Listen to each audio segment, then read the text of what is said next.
This is Talk CNY, a semi-monthly podcast by CenterState CEO. We're an independent nonprofit committed to creating inclusive, equitable, and sustainable economic growth in Central New York. Join us as we meet the people and explore the projects driving the regional economy forward. This is Talk CNY presented by NBT Bank. I'm Katie Zolkowski, Director of Communications at CenterState CEO, and your host for Talk CNY. When Governor Kathy Hochul charged CenterState CEO with leading the One Network for Regional Advanced Manufacturing Partnerships planning process, the team knew one of the first things that they had to do was find an innovative, dedicated, and experienced professional to lead this new organization. And they found her right here in Central New York. After a national search, Dr. Carlene Lacey was appointed as the inaugural Chief Executive Officer of ON-RAMP Syracuse. On this episode of Talk CNY presented by NBT Bank, we are so excited to introduce you to Dr. Carlene Lacey and share a little bit about what she hopes to do with ON-RAMP Syracuse and how she got to this role. Dr. Lacey, thank you so much for being here with us today. It is my pleasure. So you are a Syracuse native, and I'm sure there have been many things that have changed since your time growing up in the region. But what have been some of the most remarkable or most noticeable changes since your time growing up here? Really great question.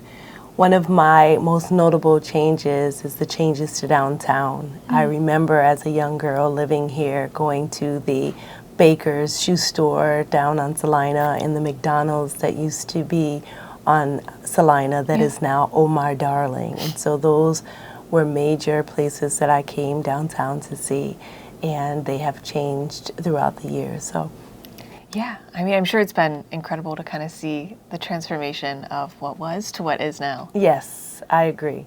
So you've also held a number of positions across the community, leading different organizations, taking on different roles within those organizations. What has been some of the most meaningful work across those positions that you've held? Yeah, so my life's work is to provide access to opportunities. And no matter whether I am working in administration or finance and or healthcare or utility space, there is a common theme, and that is people need to have access to meaningful work, meaningful opportunities. And so that has been the theme, and that really excites me, has excited me in the past, and continues to excite me in this new role. So what have been some of the greatest lessons then from those roles? What are some of the things you've learned, some of the things that you carry with you throughout other roles in your career? The thing that I learned is that people have the same heart, is that they want to have a better place for their family and themselves. And sometimes they just don't know what they're good at. And in the roles in which I've had the opportunity to serve, I've been able to help people realize their transferable skills and inspire and encourage people to go into areas that they may not have considered: construction, utility, now advanced manufacturing. And it's been super important for me for people to know that there is more than what they have experienced in the past. And if they try, the possibilities are endless. You describe your passion as being in the context of succession planning. So can you tell me, what does that mean to you? Yes, when I grew up, there was not a lot of, as I would say, direction. And as I grew, I wanted to make sure that whatever I did, that I left a record for someone else, that they wouldn't have to struggle as hard as I had to in order to at least attain or complete in a particular area. And so, for example, succession planning means to me is that the day that you start your position, that you write down whatever there is, so that you have in mind, if someone else had to come tomorrow to do this position, what would help them out tomorrow? You mentioned a little bit about how it was something that you didn't have, so you wanted to leave it for others. Can you tell me a little bit more about how you came to this passion and how it really has blossomed into the roles that you're holding today? Yes. So as a young teenager, I had the pleasure of being a military blessing. My father was in the military and we traveled a lot.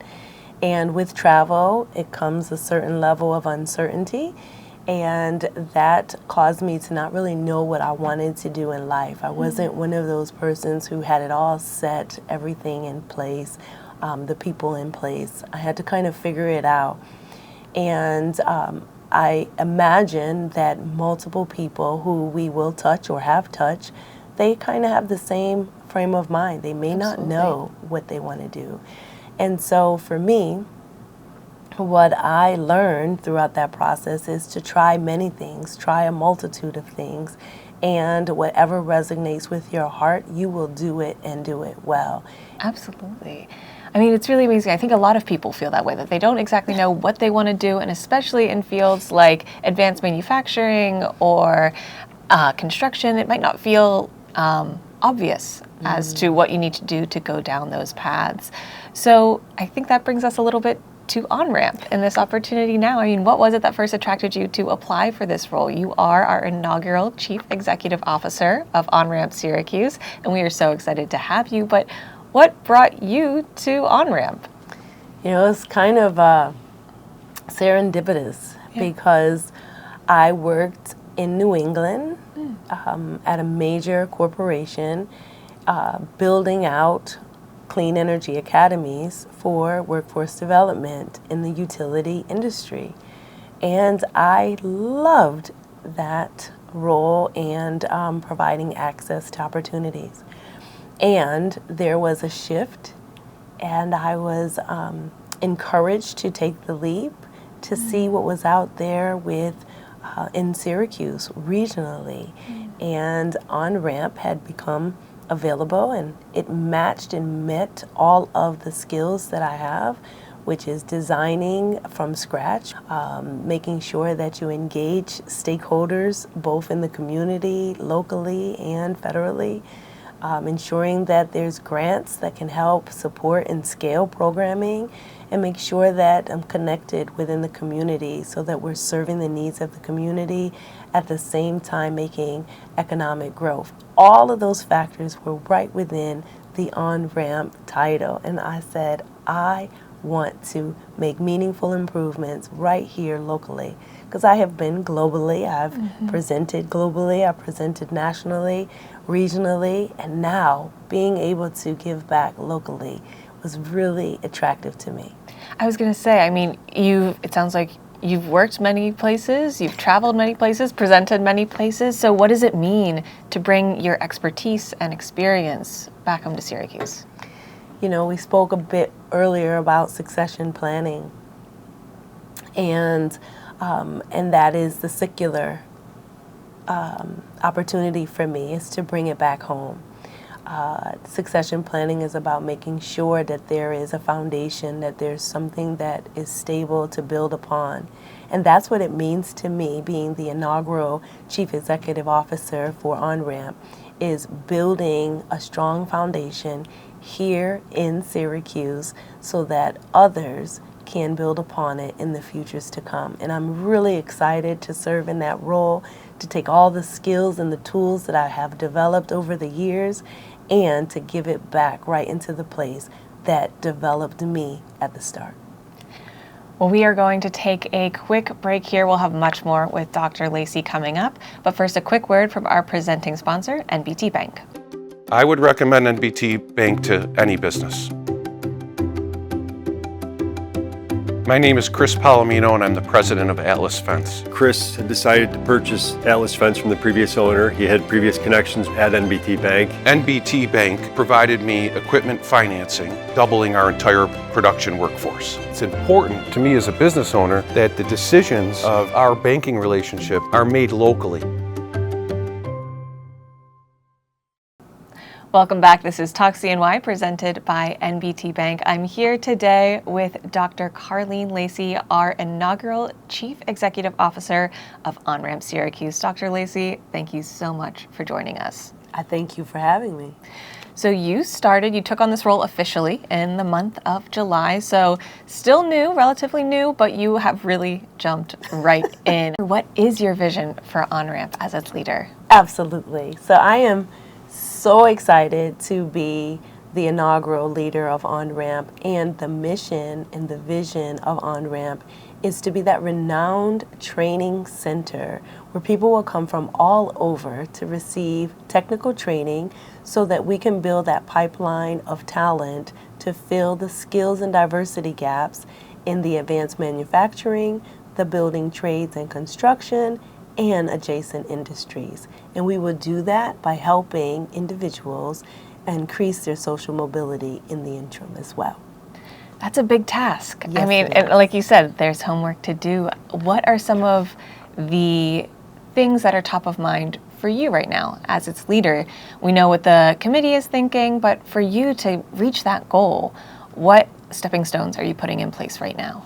Yeah, so we have to build first and foremost the foundation. ON-RAMP was an idea, and now it is a reality. I am the first one on the team, and it's working with those collaborators from the committee to ensure that there's a sure foundation, and that's building the people, structure, the systems, the looking for temporary space where we can bring all of us together, and also providing the programming with the community and ensuring that we're able to train the individuals, enroll them, train them, and help secure meaningful positions. And so we're doing that in partnership with CenterState CEO and the community at large. It's going to take step by step. However, building that process, I'm not afraid of it. I've done it before, and I look forward to having the opportunity to do it again. Now, the community is a huge part of ON-RAMP Syracuse, and they are going to be a big part of this planning process as well. I know that you and the rest of the team working on ON-RAMP are already thinking of ways to start community engagement sessions. So as you start to involve those who live around the ON-RAMP site, the future ON-RAMP site, and work in the area and hopefully find jobs through ON-RAMP, what is important to you during the community engagement process? How do you envision being in the community, sharing where people can go to find resources to achieve that social mobility that you talked about? Yeah. The very first thing that I see happening is that we engage a community engagement consultant to help us facilitate this process. Because there are so many people that have been impacted over the years, I want to make sure that I hear their voice. I want to make sure that we're including their thoughts into what should be happening at the 1300 South Salina Street location, in which we will permanently occupy within the next 2 to 3 years. And so I want to have that engagement to understand what ON-RAMP is, have people in the community be able to share what their visions are to go into the building, and then lastly, make sure that they're a part of it. It is my desire to take that feedback and make sure that it is incorporated so the community knows that we not only heard them, but we executed on their requests and desires. Now, it's a lot of planning right now. It's a lot of trying to put the puzzle pieces together to make the end product really great. But if you could kind of look into the future, in that 3, 4, 5 years from now, what do you hope to see in the 1300 South Salina Street space? Ooh. I hope to see a state-of-the-art training center that helps individuals on the south side of Syracuse, east side, north side, west side of Syracuse come together collectively to be trained in careers that they can secure meaningful wealth-building wages. I'd also want to see a community space in which we can come and have sports and or have eateries. I see a space where there could be a small daycare for those who are in that training and have training opportunities there. I could see a community garden over in that space, helping beautify, having a welcoming space, as well as supportive services from our community partners. I could see a rapid transit trail where it takes us from on-ramp directly to our other partners in a more efficient way. And I can see where you can get fresh groceries and food in that space that doesn't always offer the freshness of foods. And so there's a lot that I envision can be in that space. Right now, we want to hear from the community as well so that they can share that vision and or we can incorporate their views as well. Well, Dr. Lacey, it's been so great talking with you today, and we really appreciate your time. We can't wait to see all that you accomplish. Thanks for being here. Thank you, Katie. CenterState CEO's podcast, Talk CNY, presented by NBT Bank, is available on all major podcast platforms or CenterStateCEO.com. Additional content and clips can be seen across CenterState CEO's social media channels. For new episode reminders, be sure to subscribe in your favorite podcast listening app. And don't forget to leave a quick review or 5-star rating. Thanks for listening to Talk CNY, presented by NBT Bank.